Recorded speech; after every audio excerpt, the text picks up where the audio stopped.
estava comentando que quando Jesus ele fala do batismo para Nicodemos, ele fala que se Nicodemos não nascesse de novo, ele não poderia ver o reino. E se não nascesse da água do Espírito, ele não poderia entrar no reino. Então, parece, e eu digo que só parece mesmo, que a gente pode ter uma certa compreensão do que é o reino, a gente pode vislumbrar o que é o reino, mas não entrar no reino, ou o reino não entrar em nós.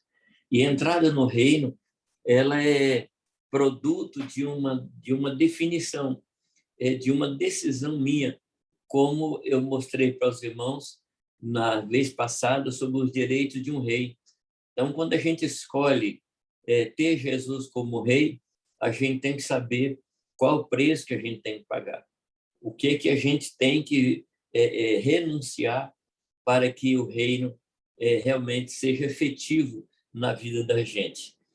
E, entre outras coisas, eu comentei que as finanças, elas são, ou a economia, como você quiser, elas são uma parte extremamente importante para a nossa compreensão sobre o reino de Deus.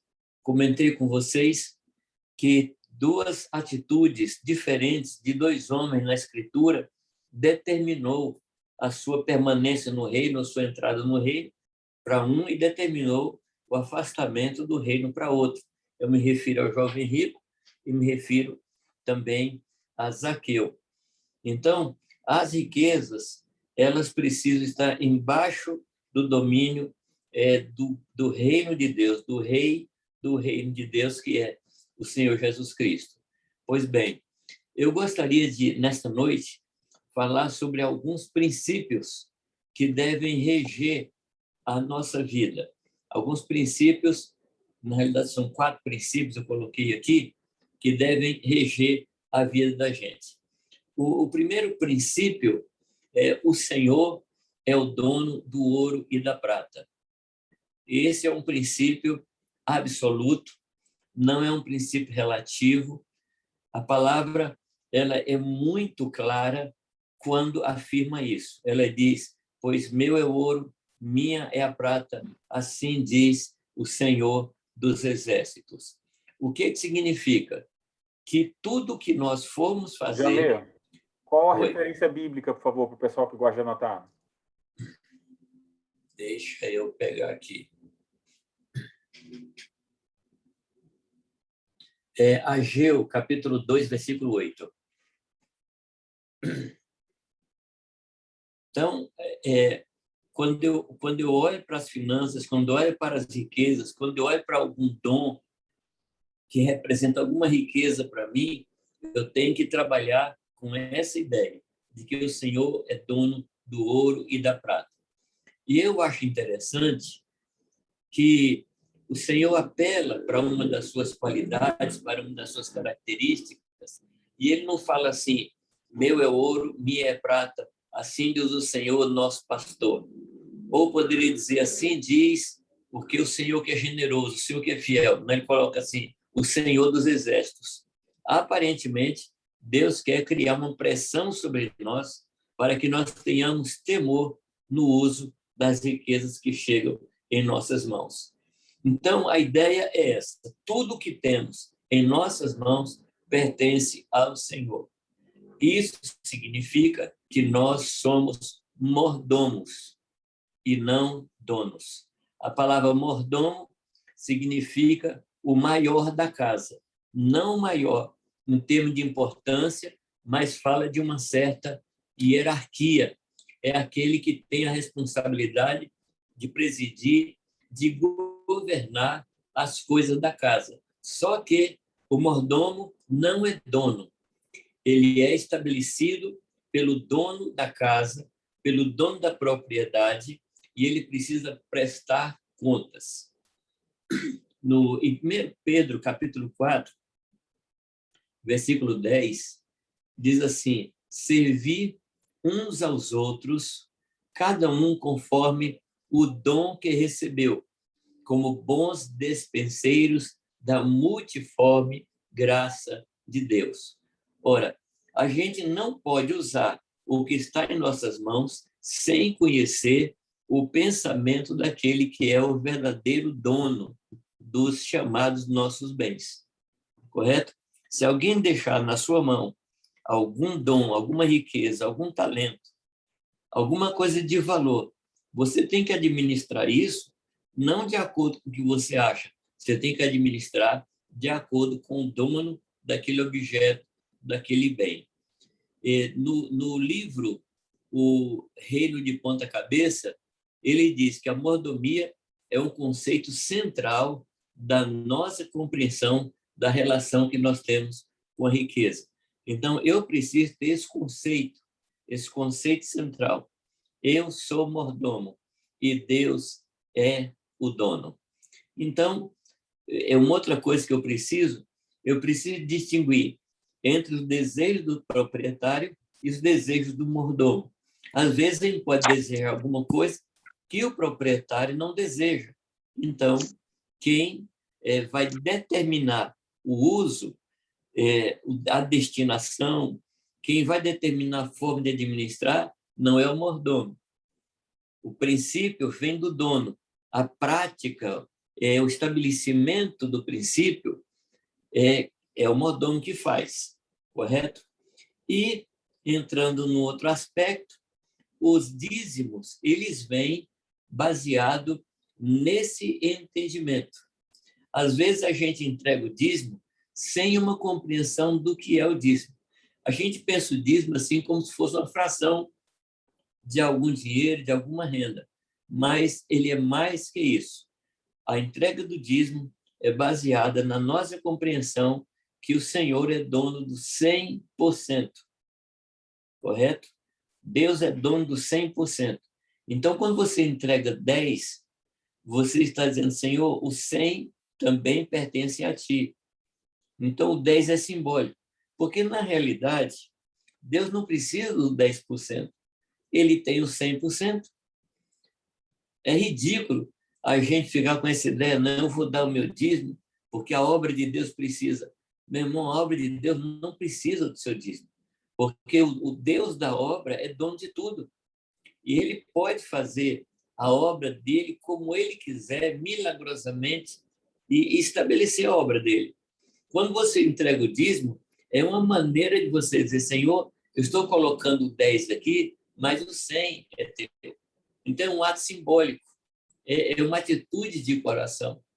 Por falta de compreensão das Escrituras, alguns dizem que não existe o dízimo no Novo Testamento, mas é um grande equívoco, é um grande erro. Em primeiro lugar, a lei não criou o dízimo. Eu escuto falar assim, não, o dízimo é da lei. Não é verdade. O dízimo vem de Melquisedeque. Quando Abraão ele vence aquelas batalhas, ele se encontra com Melquisedeque. E o escritor aos Hebreus diz que Melquisedeque é a própria figura de Jesus Cristo. Então, quando ele entrega o dízimo, ele entrega por gratidão. Não era uma obrigação, era uma gratidão entregar o dízimo a Melquisedeque. Então, eu digo o seguinte, se você quiser ficar no tempo da lei, dê 10%. Mas se você quiser entrar no tempo do sacerdócio de Melquisedeque, você tem que dar 100%. Não sei se eu me faço compreender. Se você quiser andar na lei, dê 10%. Mas se você quiser entrar no tempo da graça, no tempo do sacerdócio de Melquisedeque, que é o sacerdócio de Cristo, aí não é só 10%, aí é 100%, correto? Mais tarde, quando Paulo, lá no capítulo 9 de 1 Coríntios, ele fala do direito que ele tem de comer do altar. Ele fala que aquele que planta deve ser o primeiro a comer do fruto do seu trabalho. Aquele que cuida de rebanho é o primeiro que come, que bebe do leite e se veste da lã. E ele fala de direito. Ele fala ali, 5 vezes ele usa a palavra direito. E qualquer um que compreenda o mínimo de lei sabe que um direito só é estabelecido quando tem uma lei que sustenta esse direito. Se não há lei, não tem direito. E de qual lei Paulo estava falando? Paulo está falando da lei mosaica. O que a lei mosaica fez? Ela regulamentou a aplicação do dízimo, mas não criou. Primeiro o dízimo existiu, depois a lei regulamentou. Jamir, Sim. Lei 10%, Melquisedeque 100%. Aí quando lemos lá em Gênesis 14:18, fala do dízimo que normalmente nós associamos ao 10%. Essa figura de 100%, qual é a base?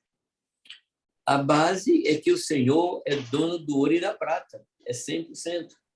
E quando a igreja ela foi cheia do Espírito Santo, ali no livro de Atos, ninguém considerava sua nenhuma coisa que possuía. Aqui tem uma diferença entre domínio e posse. O povo tinha posse, mas não tinha um domínio. Domínio diz respeito a senhorio. O domínio é do Senhor, a posse é minha. Agora, se eu compreendo que o domínio é do Senhor, eu vou atuar de acordo com o dono do dinheiro. Então, o Espírito de Deus, ali no tempo de Atos, ele leva para isso. Um povo que perde aquele senso de domínio, aquele povo que ganha um outro senso. Eu não tenho lá nada e tudo pertence a todos. Correto? E nós vamos falar depois o que rege, uma das coisas que rege a entrega do dízimo é a generosidade. A generosidade. Eu não sei se vocês conhecem o Jonathan Ferreira dos Santos, que ele que fundou a Missão Antioquia. Há anos atrás, nós estávamos juntos fazendo um trabalho na cidade interior de São Paulo, e naquela época, eu diria assim, uns 10, 15 anos atrás, ele me dizia que o alvo dele era viver com 20% do que ele recebia e os 80% distribuir, sustentar obreiros. Então, quando a pessoa ela é cheia do Espírito Santo, ela se enche do Espírito generoso de Deus. Correto? Então, a base é essa, Gilberto. É o Espírito Santo que entra em nós e nos leva a dar muito mais que os 10%. Porque você passa a ter essa compreensão. Nada é meu, tudo é do Senhor. Correto? A ideia da nossa prática do dízimo, ela não pode partir da lei, ela tem que partir de Melquisedeque. Quando o escritor aos Hebreus fala de dízimo, fala que, inclusive, Levi entregou o seu dízimo, estando nos lombos de Abraão. Então, você percebe que a coisa não para no ministério levítico. Ele é anterior a isso. Não sei se eu estou me fazendo compreender, se está dando para entender isso. Está bem, não? Bom, a ideia que a gente precisa deixar muito clara que o dinheiro é do Senhor. Esse é o ponto básico. E eu sou mordomo. Quando eu estabeleço essa referência, a maneira de eu cuidar do dinheiro vai mudar. Porque eu vou perguntar a Deus como é que Ele quer que eu gaste o dinheiro dele. Em Mateus 25:18, se você se lembrar aí, Mateus 25:18, quando o Senhor fala de talento, ele diz, mas o que recebera, Mateus 25:18, mas o que recebera foi e cavou na terra e escondeu o dinheiro do seu Senhor. Do seu Senhor. Então, aqui está claro de quem era o dinheiro. E no verso 27, quando o dono dos talentos veio requerer uma prestação de contas, ele diz, devias então entregar o meu dinheiro aos banqueiros, e vindo eu, tê-lo-ia recebido com juros. Então, é muito claro que, para Deus, ele olha para o dinheiro e diz assim, o dinheiro é meu, não é seu. As riquezas são minhas, não são suas. E em Lucas 19:15, ao falar disto, ao falar desse tema, ele fala: você poderia ter colocado o meu dinheiro no banco. Então, ele reafirma de novo. Então, o primeiro princípio é esse: o Senhor é o dono do ouro e da prata. Amém? Que isso seja uma revelação para nós, que não seja somente assim uma verdade bíblica, mas que seja uma verdade revelada ao nosso coração. Então, que Deus Javier, nos ajude. agora me diz por que alguns irmãos relutam tanto? Você acha que é por avareza ou é vontade de achar novidade nas coisas? Eu acho que essas duas coisas aí, a avareza, né? É um sentimento de posse, sentimento de domínio, correto? Agora, claro que se eu escuto uma doutrina que diz assim, não, você não deve entregar nada. Claro, é mais fácil eu crer nisso. É mais cômodo, é mais, vamos dizer, mais agradável. É mais agradável. Nós vamos ver mais adiante qual é a atitude que o Senhor requer de nós. Quando ele fala, lança o teu pão sobre as águas. Lembra de Eclesiastes? Aí ele fala assim, distribui com 7, distribui com 8, espalha à esquerda, espalha à direita. Então, o coração generoso de Deus nunca é para reter. Nunca é para reter. O coração generoso de Deus é sempre para dar, sempre abrir mão. O que Deus tinha de mais precioso, ele nos deu. E é assim que ele quer que a gente também opere, que a gente também se comporte. É sempre dando o melhor que temos. A lei do sacrifício, ela deixa isso muito clara. Eu não poderia servir a Deus, não poderia oferecer a Deus nenhum cordeiro que tivesse qualquer mancha, qualquer defeito. Tinha que ser perfeito, correto? A história de Caim e Abel mostra isso. Quando a palavra diz que Caim ofereceu do fruto da terra.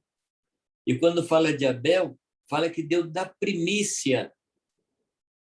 Eu já ouvi pessoas falarem que Deus não aceitou o sacrifício de Caim porque não tinha sangue. Mas a Bíblia não fala isso. A Bíblia não fala isso. Está ali muito claro que Caim deu daquilo que ele tinha, mas Abel deu das primícias. Então, esse é o padrão.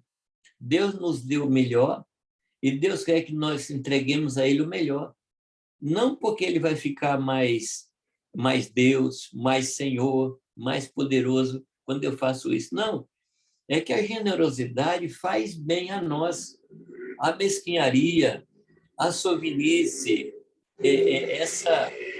essa avareza que a gente tem faz mal a gente. Correto? Isso faz mal a gente, porque Deus não nos criou para que o nosso coração ficasse preso em coisas. Deus nos criou para que o nosso coração ficasse agarrado nele, recebendo vida. As riquezas não nos dão vida.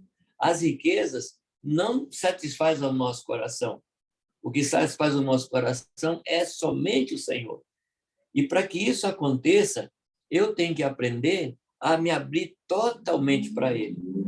E uma manifestação, talvez a mais forte manifestação, é quando eu abro mão daquilo que eu tenho, da minha riqueza, para ficar só com o Senhor. Então, é muito importante isso. Então, o primeiro ponto é esse, não é que o Senhor é o dono do ouro e da prata. O segundo princípio é que Ele é o nosso Pai e sabe do que necessitamos. Então, esse é o segundo princípio.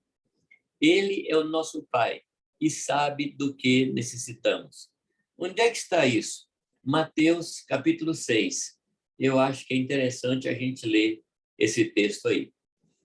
Mateus 6, 25 diz, por isso vos digo, não andeis ansiosos quanto à vossa vida, pelo que haveis de comer ou pelo que haveis de beber, nem quanto ao vosso corpo, pelo que vez de vestir. Jesus coloca aqui 3 coisas sumamente importantes para nós, que é comer, beber e vestir. E ele fala para a gente não andar ansioso por essas coisas, pois é exatamente por essas 3 coisas que a gente fica ansioso. São essas coisas que mais causam ansiedade, correto? Eu não sei o que vai ser o dia de amanhã. Eu não sei o que vai acontecer com essas altas de gasolina, altas de diesel. Será que a gente vai ter condição de pôr gasolina no carro? Será que a gente vai ter condição de comprar roupa? Meus amados, desde que eu me conheço por gente que gasolina está subindo, desde que eu me conheço por gente que diesel está subindo, e a gente está vivo até hoje.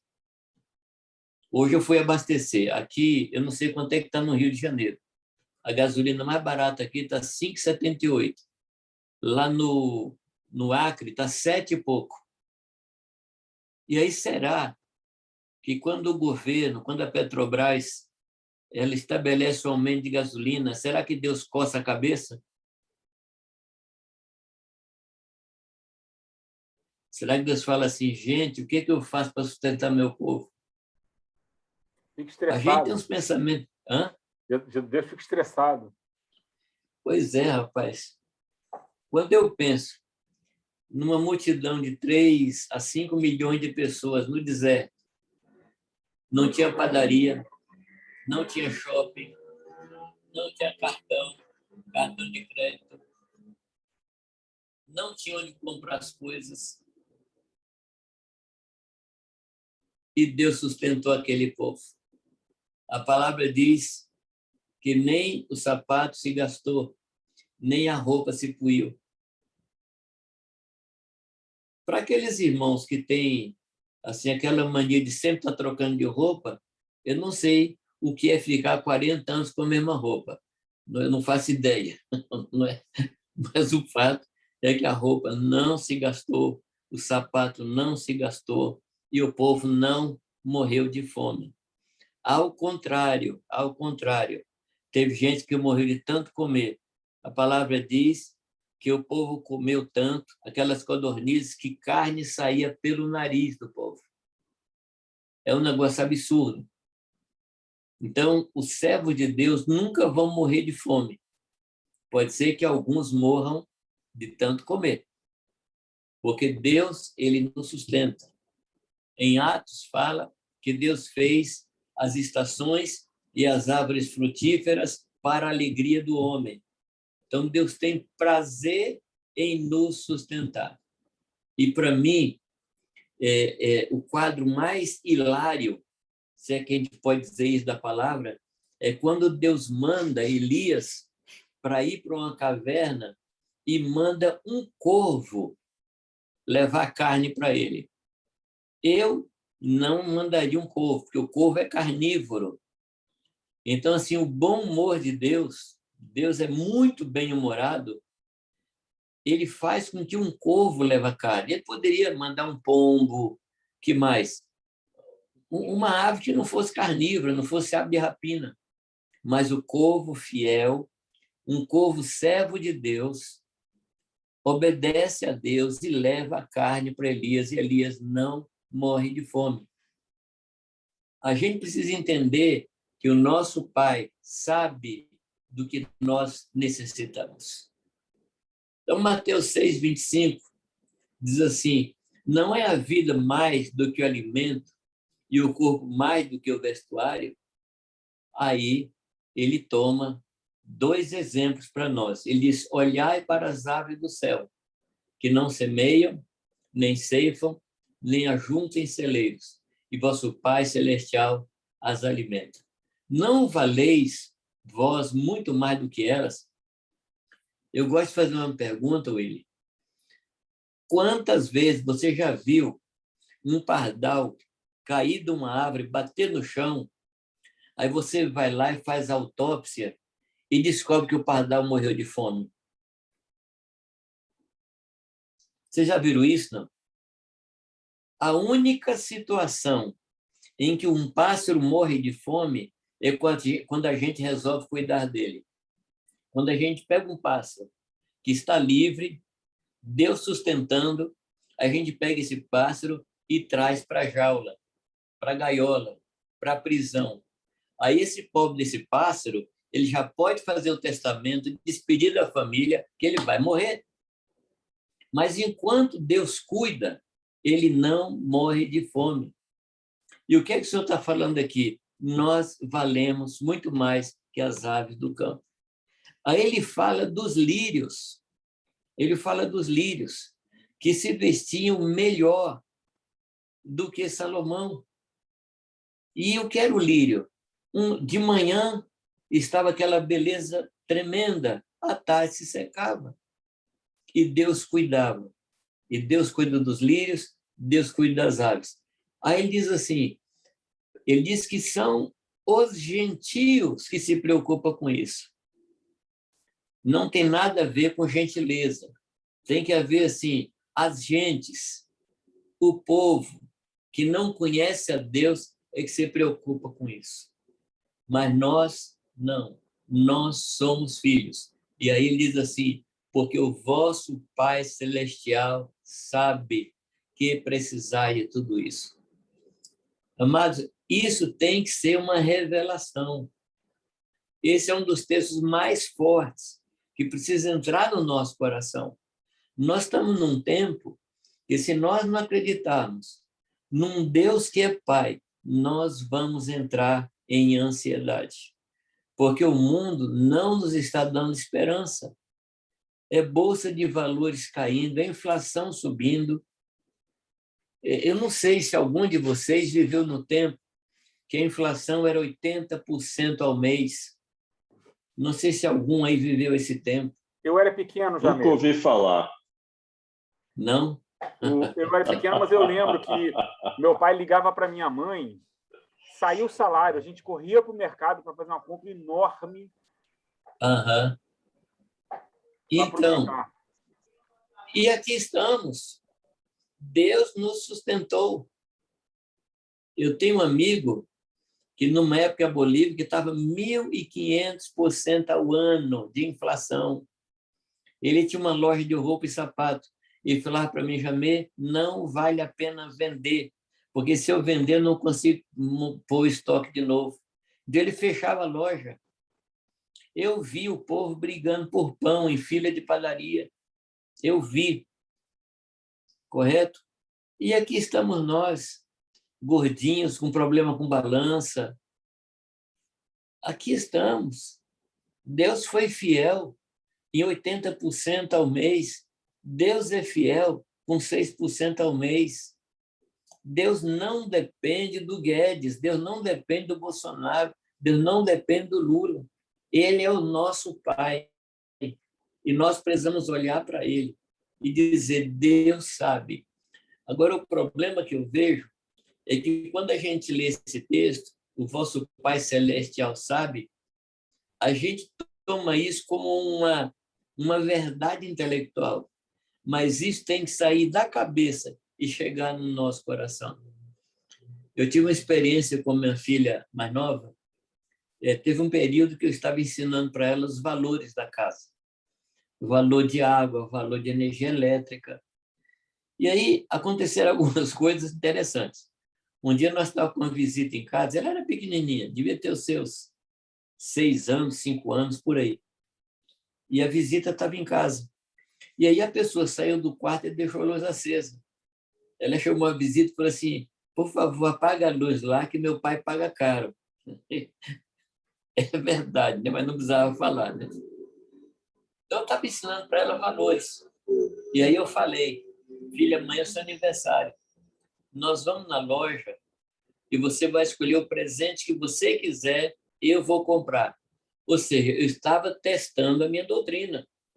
Toda doutrina tem que ser provada. Eu estava testando a minha, né? No caminho, ela sentada no banco de trás, ela me abraçou por trás e falou, pai, muito obrigado pelo presente. Eu falei, mas você não ganhou ainda? Ela falou, mas você falou que vai dar, então muito obrigado. Ou seja, confiança no pai. Aquilo lá já me quebrou. Chegamos na loja, ela olhava para um brinquedo e falava, pai, quanto custa aquele ali? Eu falava, tanto. Ela falava, não, pai, esse é caro. E aquele lá, pai, quanto? Ah, tanto, esse é caro. Até que chegou em um que ela falou, eu quero esse. E ela escolheu um que eu tinha condição de dar o dobro para ela, e eu dei o dobro. Correto? Mas, assim, o que me encantou nela foi essa atitude de agradecer ao pai, porque o pai falou que ia dar. Então, um agradecimento, um coração grato. Amados, nós precisamos disso. Nós precisamos, assim, entender que Deus sabe. Se a gente não assumir isso, se a gente não entrar nesse tipo de descanso, o nosso coração vai ser invadido por uma outra coisa que tem destruído pessoas, que é a tal da ansiedade. O contrário de descanso é ansiedade. O contrário de confiança, nesse caso que eu estou me referindo, é ansiedade. O que é a ansiedade? A ansiedade é o desejo de controlar o que eu não posso controlar, como o tempo, como o passado, como o futuro, como pessoas. A gente não consegue controlar as pessoas, a gente fica ansioso. A gente não consegue controlar o que vai ser o dia de amanhã, a gente fica ansioso. A gente não consegue mudar o passado, a gente fica ansioso. E aqui esse texto, ele diz que nós não podemos estar ansiosos por nada. Nós não podemos entrar em ansiedade quanto à nossa vida. Mais tarde, quando Paulo toca nesse assunto, ele diz que não podemos ficar ansiosos por coisa alguma. Por coisa alguma. Agora, para não ficar ansioso, eu tenho 2 caminhos. É tomar um anti-ansiolítico ou confiar em Deus. O problema é que o remédio, ele mascara o problema. E a ansiedade fica ali. Os remédios, eu não estou falando contra remédio, não. Estou falando como é que ele funciona. O remédio, ele tem substâncias químicas que atuam em determinadas áreas do nosso cérebro que diminui a ansiedade, ou a sensação de ansiedade, mas não resolve o problema. Porque o anti-ansiolítico, ele não gera confiança. Ele só trabalha no sintoma.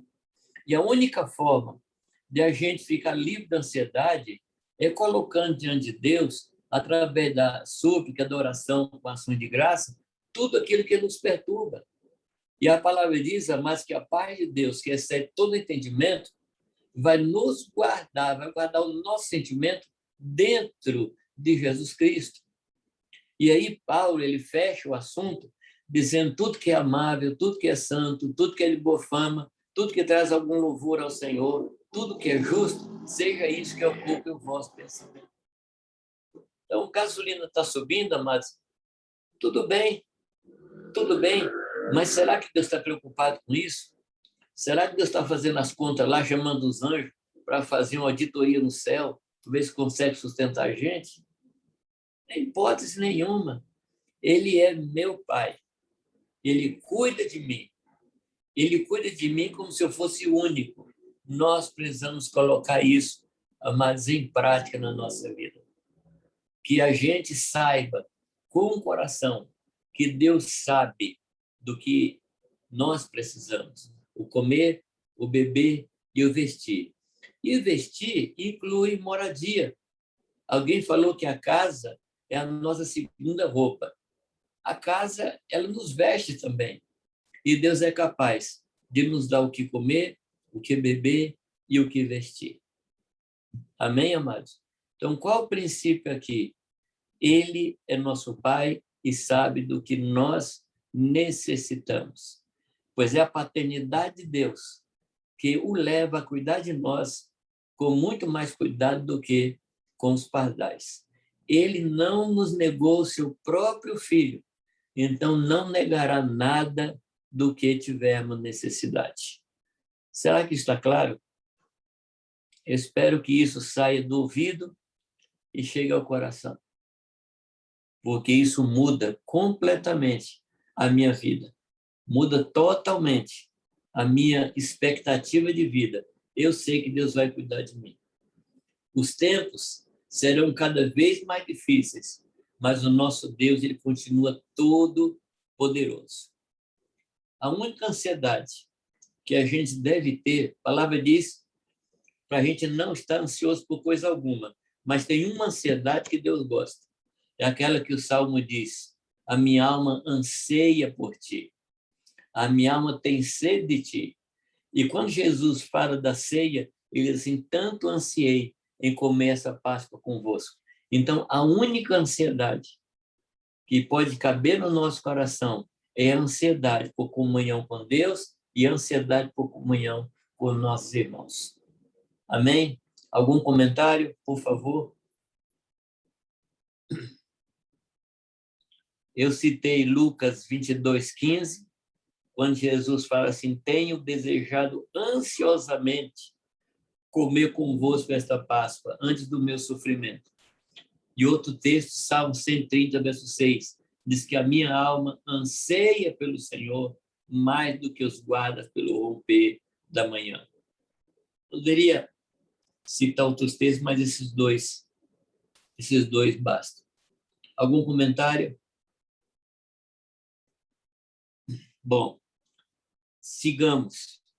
O terceiro princípio é que Deus conhece a nossa vida infinitamente mais que nós.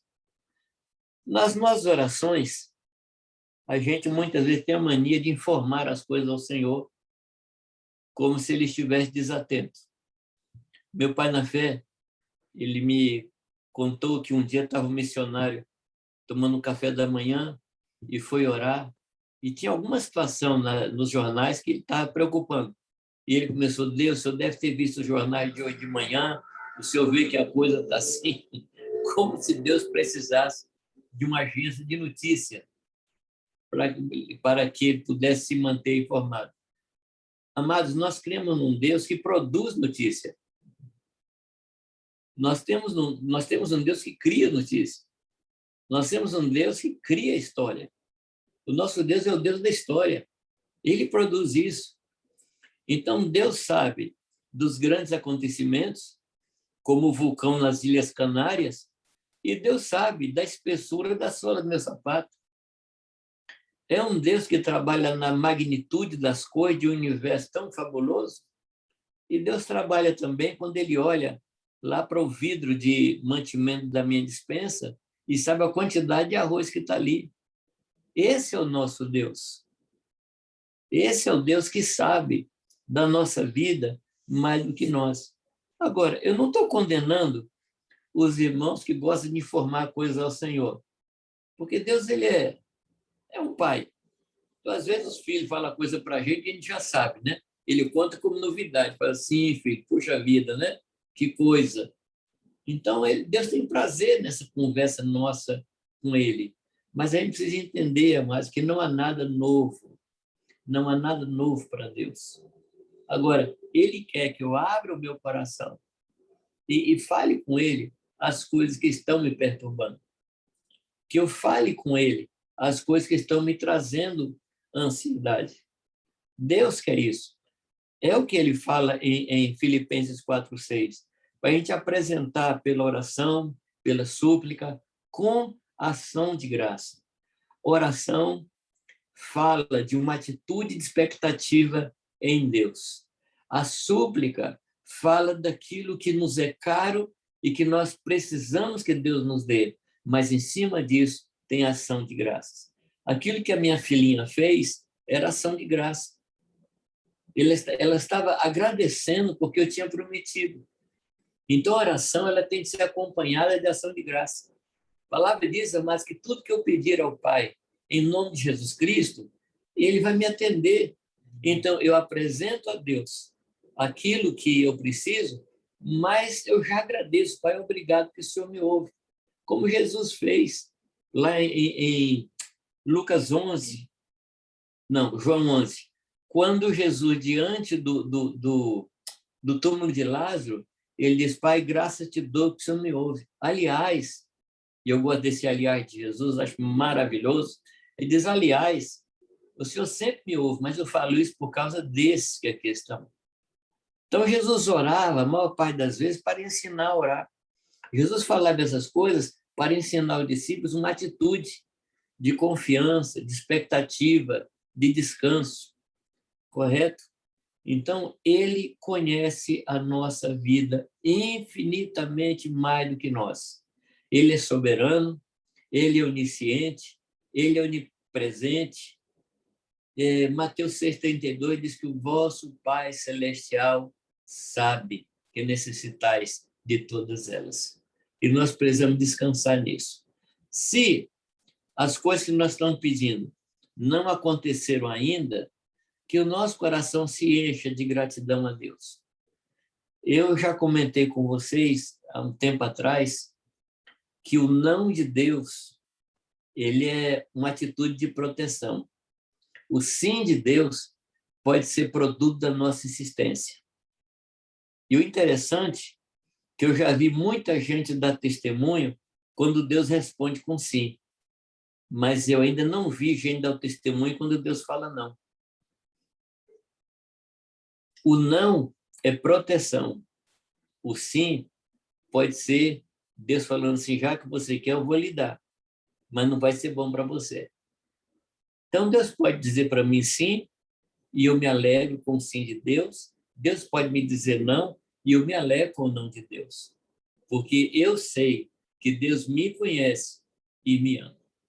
Amém? Então, o terceiro princípio é esse. Ele conhece a nossa vida infinitamente mais do que eu me conheço. Então, a resposta de Deus vai ser para o meu bem. Os pensamentos de Deus ao meu respeito são pensamentos de bem. Os pensamentos de Deus ao meu respeito são pensamentos de paz. E tem um texto que a gente conhece muito bem, que é Romanos capítulo 8, verso 28. Você se lembra desse texto, não? E sabemos... Aos que chamou, predestinou. O 28. E sabemos que todas as coisas cooperam para o bem daqueles que amam a Deus, que são chamados segundo o seu propósito. Porque aos que de antemão chamou, a eles também predestinou para serem conformes à imagem do seu Filho, a fim de que ele seja o primogênito entre muitos irmãos. Então, esse é o versículo. E foi um dos primeiros versículos que eu decorei. Mas eu confesso a vocês que tem certas coisas que aconteceram na minha vida que, assim, sendo bem honesto com vocês, eu não vi nenhum lucro. Gente já me prejudicou e eu fiquei olhando assim, o que é que eu ganhei com isso? Ganhei nada. Eu só perdi. Falei, mas não está escrito que todas as coisas cooperam? Assim, a pessoa está no emprego, um emprego de R$1.000, aí é mandado embora. Fala assim, bom, todas as coisas cooperam, certamente Deus vai me dar um emprego de 5.000. Às vezes, não. Às vezes, você tem um carro muito bom, aí bate o carro e fala, bom, se bateu esse carro, Deus vai me dar um carro melhor do que esse. Às vezes, não. Às vezes, não. Porque o objetivo de Deus é me fazer parecido com Jesus Cristo.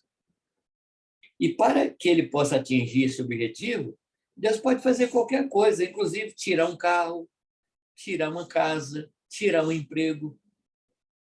A gente acha que a recompensa, essa cooperação, essa contribuição, vai redundar em bens naturais. Não. O objetivo não é me encher de bens naturais. O objetivo é que eu me torne parecido com Cristo. Agora, o que me chama a atenção é o versículo 27 de Romanos, que fala da intenção de Deus. Amados, isso para mim é um segredo. Isso para mim é uma chave. A intenção de Deus ao meu respeito. Qual é? Eu sei que os pensamentos de Deus, que a intenção de Deus, ela é me fazer o bem e não o mal. É trazer paz à minha vida e não guerra. Se para trazer a paz, Deus vai tirar alguma coisa natural, amados, ele vai tirar. Se para me levar a ser parecido com Cristo, ele vai tocar fogo num carro meu, ele vai tocar. Se ele tocou fogo, vamos dizer assim, em coisas mais sérias, se ele não poupou o seu filho, ele vai poupar um carro, ele vai poupar uma casa, ele vai poupar um emprego? De jeito nenhum. Que a gente compreenda que o trabalho de Deus para conosco, A intenção de Deus para conosco é muito maior, muito mais sublime, muito mais alta e mais profunda do que essas coisas que nós estamos, que nos impressionam, como carro, casa, dinheiro, salário, posição. Então, há coisas melhores, há coisas que Deus quer nos dar, que são infinitamente melhores do que essas que estão aqui. A gente precisa tirar os olhos daqui, como diz a palavra, levantar os nossos olhos, olhar para o alto, buscar as coisas do alto, onde o Senhor está, e trabalhar para isso. Que Deus nos ajude, que Deus nos dê essa atitude. Alguma pergunta? Alguma coisa que vocês queiram falar? Algum comentário até aqui?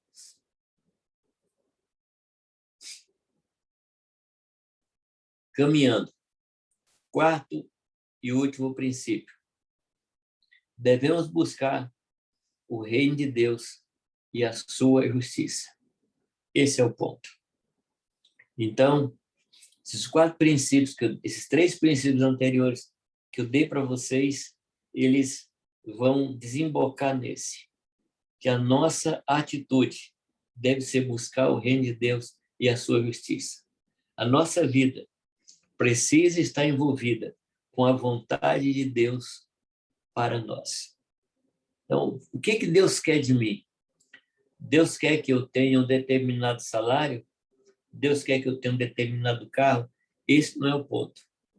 Esse não é o ponto. Qual é a vontade de Deus para a minha vida? Primeiro, Deus quer que eu seja parecido com seu filho. Segundo, Deus quer que eu faça a sua obra aqui na terra. Tudo que nós vemos aqui, tudo que nós enxergamos, está sendo reservado para o fogo. Tudo. Tudo está sendo reservado para o fogo. Então, nós não podemos colocar o nosso coração nessas coisas que vemos. Porque as coisas que vemos, elas são passageiras. As coisas concretas são as coisas eternas que nós não vemos. É verdade que a gente aprendeu na escola que concreto é o que dá para ver e tocar, e abstrato é aquele que não se vê e não se toca. Pois é, no reino de Deus é exatamente o contrário. As coisas que nós vemos, elas são abstratas.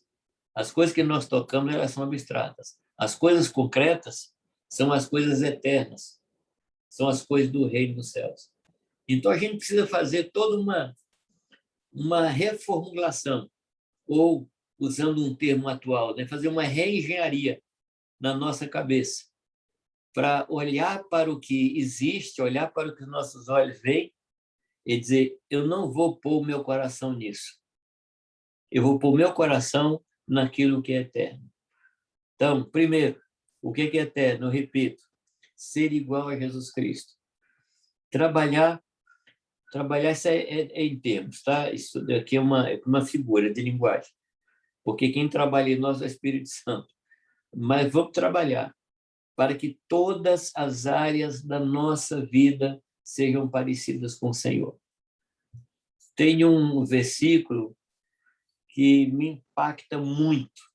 É quando Jesus está com os discípulos e ele diz assim, aí vem o príncipe deste mundo e ele não tem nada em mim. Gente, esse para mim é o meu alvo de vida. É olhar para os cantos mais escuros da minha vida, os cantos mais escondidos e dizer, não, Deus está nesse lugar, o inimigo não tem nada em mim. Eu quero rogar a Deus, que Deus me ajude a trazer o reino dele na minha vida para todas as áreas e não ter nada em mim que não tenha a luz de Deus, nenhum cantinho na minha vida que não tenha a luz de Deus. Então, esse é o aspecto da santidade. Esse é o aspecto de eu ser parecido com Cristo. Mas tem uma outra coisa que também é extremamente importante, é eu levar o reino de Deus para as pessoas que estão ao meu redor. Para isso, eu vou empregar a minha vida e o que eu tenho. Eu vou empregar a minha saúde e as minhas riquezas. Eu vou empregar toda a minha força e empregar todos os meus bens para que o reino de Deus estabeleça, para o reino de Deus se expanda cada vez mais. Então, qual é a vontade de Deus? que eu busque o seu reino e a sua justiça. E fazer justiça não tem nada mais santo, mais sublime, mais completo em termos de fazer justiça do que levar uma pessoa para o reino de Deus. É injusto Jesus Cristo ter morrido na cruz e um amigo nosso, um irmão nosso, um conhecido nosso, ir para o inferno porque nós não falamos de Jesus Cristo para ele. Isso é uma tremenda injustiça. Fazer a própria vontade é uma tremenda injustiça. É uma apropriação indébita. É um desvio de aplicação. É um desvio de serviço. O que nós precisamos é trazer o reino de Deus para todas as áreas da nossa vida. Muito bem, devemos buscar o reino de Deus compreendendo. Nossa vida deve estar envolvida com a vontade de Deus para nós. E aí nós precisamos perguntar, por que nós nascemos? E por que nós existimos? Que o Senhor possa realmente nos abençoar. Eu quero deixar esses 4 princípios com vocês aí. Tem muita coisa para a gente pensar, né? Vamos relembrar, então, os 4 princípios. Vamos.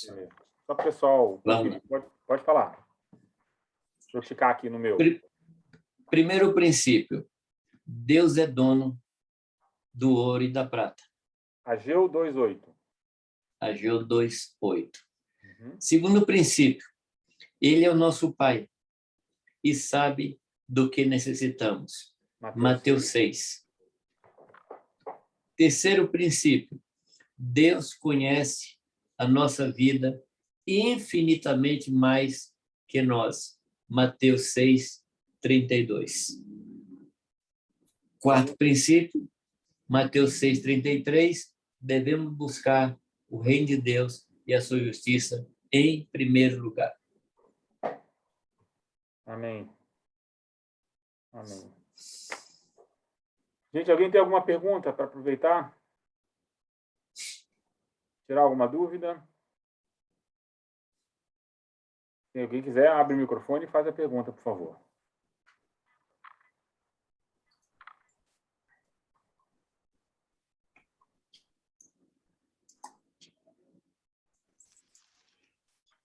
Chamei, todos esses princípios estão dentro desse aspecto, né?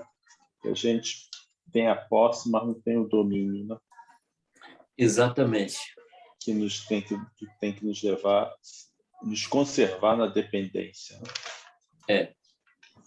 O problema é que se a gente olha para essa situação sob a perspectiva do natural, a gente não entende exatamente o que significa ter domínio e não ter posse. A gente não consegue fazer essa separação. Uhum. Tem que ser nascido de novo, precisa ter o Espírito Santo de Deus, senão a gente não entende, não tem lógica, inclusive, né? Porque, na realidade, para algumas pessoas que vivem automaticamente no natural, às vezes são convertidas, mas não se deixa trabalhar, né? Não cogita. A pessoa dá o 10% e se alivia. Pronto, está resolvido o meu problema.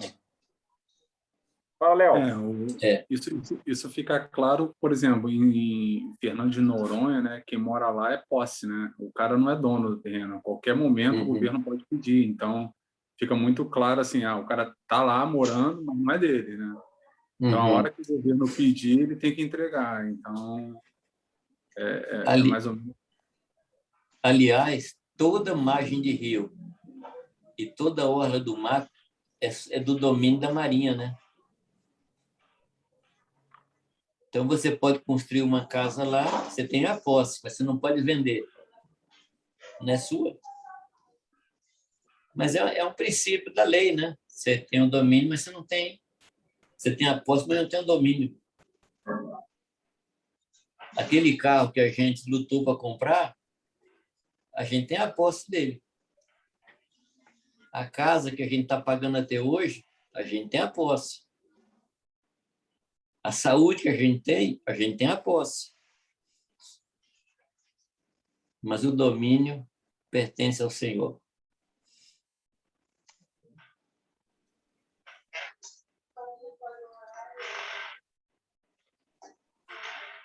É isso mesmo? É isso mesmo. É isso mesmo, querido. Boa noite a todos. Fala, A Paulo. questão, a coisa é a seguinte: se concordo plenamente que tudo pertence a Deus, mas Deus criou a questão da distribuição de terras, tanto que as 12 tribos, cada um tiveram terras específicas. Então, Deus também deu a missão para que pessoas cuidassem da terra como sendo sua, né? Existia a terra nas tribos, foram dadas às tribos. Então, nós administramos as coisas de Deus, mas também a nossa, né? Eu vejo assim, né? Eu acho que em termo relativo é nossa, né? Porque se você analisar o ano do jubileu, quando você comprava uma terra, no 50º ano, essa terra voltava para a família anterior. E a terra, o valor dela ia diminuindo na medida que chegava ao 50º ano. E por que isso? Para que o homem soubesse que ele tem a posse, mas não tem o domínio. Tudo pertence ao Senhor. Então, não é pecado você ter um carro. O pecado é você usar esse carro para você e não em benefício dos outros. Esse é o ponto. A distribuição de renda, aliás, a má distribuição de renda revela que nós não entendemos, que nós não temos o domínio das coisas. Correto? Eu concordo que tudo é para Deus, tudo é de Deus. Devemos fazer tudo para Deus. Sim. Mas eu entendo que Deus deu posse, deu propriedade a gente, a nós, sim, para que claro. nós geríssemos aquele bem que é dele. Então, sim. Entre os homens, ele deu uma regra que foi dada a Moisés, que passou aquela regra para Josué, que tinha distribuído a terra entre os homens. Então, esses homens seriam donos. Homem para homem é dono. Agora, homem para Deus é apenas posse. Muito bem. O parâmetro é Deus, Paulo. Nesse aspecto é posse. O que nós temos que nos lembrar é que tudo que Deus nos dá a posse é sempre bênção para nós, mas deve servir também de bênção para outros, mas traz realizações para nós, né? Entre homens existe propriedade. Entre homem e Deus é posse. Não, é o que nós estamos discutindo aqui na mordomia, Paulo, é a relação de homem com Deus. É essa que é a questão. Mas entendi a tua colocação de homem para homem, mas o assunto mordomia tem que nos trazer essa visão do homem e Deus justamente nesse fundamento, né? Que o dono, quem tem domínio é o dono, que é Deus, e nós temos posse. Isso nos leva a uma vida de dependência. Uma coisa que a gente precisa deixar claro, que eu acho que talvez é isso que o irmão está preocupado, é que não existe nenhuma doutrina na Escritura que prega igualdade. Não existe. Deus nunca pregou a igualdade. Aliás, ele falou, os pobres sempre os tereis convosco, e quanto quiserdes, podereis fazer o bem a eles. Mais tarde, sim, se a gente continuar dentro desse tema, nós vamos chegar nesse ponto. Correto? A palavra diz, mas que se a gente der, nós vamos tocar nisso mais tarde, que se eu der uma oferta na proporção do que eu tenho, vamos dizer, eu tenho 100 mil e eu dou 10%. O outro tem 10 e ele dá 1.000. Nós demos igual. Nós demos igual. Não é para o irmão que tem 100 distribuir para que os dois tenham 50. Você não vai encontrar isso na Escritura. Então, Deus confia a uns uma maior quantidade e confia em outros uma menor quantidade. Correto? Então, nós não estamos falando de um socialismo cristão. Em hipótese nenhuma. Não creio nisso. Não creio nisso. Mas o que eu creio, que o que está em minhas mãos, nós vamos tocar nesse ponto profundamente em outro momento, que o que está em minhas mãos tem que ser veículo de bênção para outros. Se a coisa terminar em mim, aí eu vou entrar no que o mundo tem hoje, que é má distribuição de renda. Todos nós sabemos que hoje o mundo produz 3 vezes mais comida do que o mundo pode comer. Só que uns comem muito, né, e jogam no lixo muita coisa, e outros não têm o que comer. É como aquela estatística, né, da pessoa que diz que o pessoal do sul do Brasil come 2 frangos, o pessoal do Nordeste come um frango só. Então, tira a média. Então, cada um come um frango e meio. Só que o do Nordeste não come um frango e meio. Ele come um, e nós comemos 2. Não sei se eu me fiz compreender. Então, Deus não prega o socialismo igualitário. Deus não prega a igualdade, Deus prega a equidade, que é diferente. Tá? Só assim, dando um spoilerzinho, ou alguma coisa adiante, é quando aquele homem junta muitos bens no seu celeiro, porque ele tem uma super safra, ele derruba os celeiros, aumenta os celeiros, e diz assim, agora, minha alma, você tem muitos bens em tesouro, ou em depósito, come e bebe, e descansa, minha alma. Aí, naquela noite, Deus chega para ele e diz o quê? Louco, esta noite te pedirão a tua alma. E o que tens em depósito, para quem será? Não é para quê, é para quem. Então, o que eu tenho, e as parábolas do ovelha perdida, do filho pródigo e da dracma perdida revelam isso, que o que eu tenho tem que ser para a alegria dos outros, e não para a minha alegria somente. Então, nós não estamos falando aqui de quantidade de coisas que estão na minha posse, mas como é que eu aplico isso? Correto? Esse é o nosso problema, o problema do Brasil. Esse é um problema do ser humano, não é? Jamil, tem até uma música que o pessoal gosta de cantar, que eu mudei a letra, porque fala lá justiça e igualdade. Eu falei, não tem condição de cantar um negócio desse. Não. Justiça e equidade. Equidade. Igualdade é um conceito humano, perigoso. Todo mundo tem que ter igual. Isso é justiça? Não, isso não é justiça. Justiça de Deus é tudo ser do jeito que ele quer. No reino de Deus, né? De acordo com a vontade do rei. E o rei pode querer que um tenha tanto, outro tenha menos, outro tenha muito mais. De acordo com o propósito, de acordo com o coração, do preparo de cada pessoa. Sabe, Willy, esses dias atrás um irmão me procurou. Ele é um construtor. E ele falou, Jamê, eu tenho um carro novo, minha esposa tem um carro novo, nós temos dinheiro para sair de férias todo ano, e nós sentamos e estabelecemos um teto para o meu salário. E tudo que passar disso, eu vou empregar na obra de Deus. Tudo que passar disso. E ele falou, o meu plano é até o final de 2022, sustentar 100 missionários. Esse homem, com essa atitude dele, ele está fazendo com que Deus abra a janela do céu e derrame sobre ele muita abundância. Correto? Eu estava com esse homem no final de semana, um coração fabuloso. Ele falou, Jamê, me fala quais são os missionários que você consegue, que você conhece, que estão passando dificuldade. Eu quero sustentá-los. Quer dizer, um homem desse, Deus tem confiança nele, vai jogar dinheiro na mão dele, porque sabe que o dinheiro está sendo aplicado. Então, ele tem consciência que o dinheiro não pertence a ele.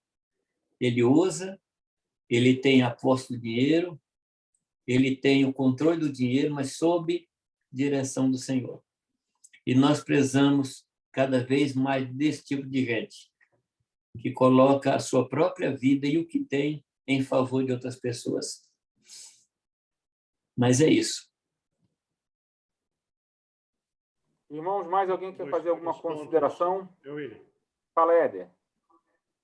Não, dois pontos que faz uma